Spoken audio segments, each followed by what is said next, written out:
इस कहानी की लेखिका है सोनिया सैनी। अंदर स्त्री रहा करती थी। उसके सुनहरे लंबे बाल थे और रंग बिल्कुल गुलाब की तरह था। उसकी खूबसूरती ऐसी थी कि जो भी उसे देख लेता था उसके मुंह से आह निकल जाती थी। दरअसल वो यहाँ की 3 गॉर्गन बहनों में से एक थी जिसे अमरता का वरदान नहीं मिला था। मेडुसा देवी एथेना की भक्त थी और इसीलिए उसने अजन्म में पवित्र रहने यानी कि ब्रह्मचार्य का पालन करने की शपथ ली थी। उसके रूप को देखकर अनेक पुरुष उसे रिझाने की कोशिश किया करते, लेकिन मेडुसा तो एथेना की भक्ति में लीन थी। वह एथेना के मंदिर में रहकर पूजा पाठ किया करती थी। देवी एथेना भी उसकी भक्ति से बहुत खुश थी, लेकिन उसकी सुंदरता ही उसकी दुश्मन बन गई। मेडुसा की खूबसूरती के चर्चे दूर दूर तक फैलने लगे। पोसाइडन ने जब मेडुसा को देखा तो वो उसका दीवाना हो गया।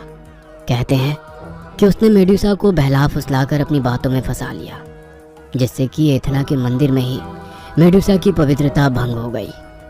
इस कारण देवी एथेना बहुत क्रोधित हो गई और उन्होंने उसकी सुंदरता को एक अभिशाप में बदल दिया। मेडुसा को इतना बदसूरत और डरावना बना दिया कि कोई पलटकर कभी उसकी ओर ना देखे।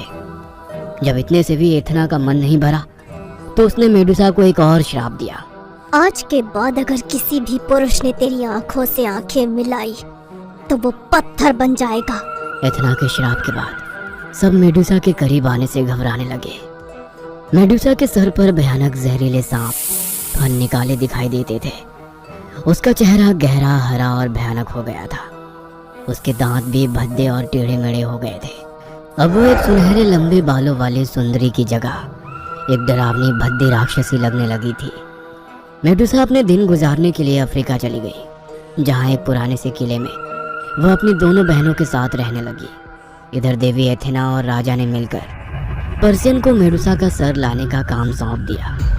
पर्सियन एक महान नायक था। उसने बड़ी बहादुरी से मेडुसा की आंखों में देखे बिना ही उसका सर काट दिया और उसे अपने साथ ग्रीस लेकर आ गया।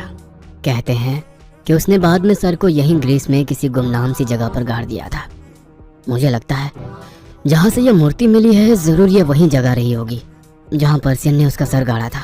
बस एक पहेली है जो अभी भी मेरी समझ से बाहर है, वो ये कि अगर उसने मेडुसा का सर यहाँ गाड़ा था तो हमें कोई कंकाल मिलना चाहिए था, और इतनी सदियां बीत गई है शायद कंकाल भी नहीं मिलना चाहिए अब तो।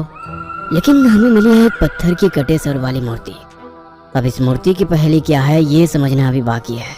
शुरुआती कार्बन डेटिंग से ये तो कंफर्म हो रहा है कि ये मूर्ति है तो 2री शताब्दी की ही, यानी कि हम सच के बेहद करीब है। मैं अपने लौ में बहता हुआ अपनी पत्नी राशि को पूरी कहानी सुनाता जा रहा था। कहानी सुनाते हुए मैं कहानी में इतना खो गया था कि मैंने एक बार भी पलटकर राशि की ओर नहीं देखा था। मैंने एक बार भी महसूस नहीं किया कि राशि के हाव भाव कुछ बदल गए हैं। मेरी बात को खत्म होने के बाद राशि कुछ भारी सी आवाज में बोली, बस इतना ही जानते हो? अगर रिसर्च करने ही आए हो तो चलो आज पूरी कहानी मैं तुम्हें सुनाती हूँ। राशि की बात सुनकर मैंने गौर से उसकी ओर देखा। उसकी आंखें बिल्कुल लाल हो गई थी, चेहरा भी गुस्से में तमतमा रहा था। राशि की आवाज, बात करने का लहजा और चेहरे के भाव बिल्कुल बदले हुए दिखाई पड़ रहे थे। मुझे घूरते हुए गुस्से से भरकर उसने मुझे आगे की कहानी सुनानी शुरू की। मेडुसा बहुत खूबसूरत थी।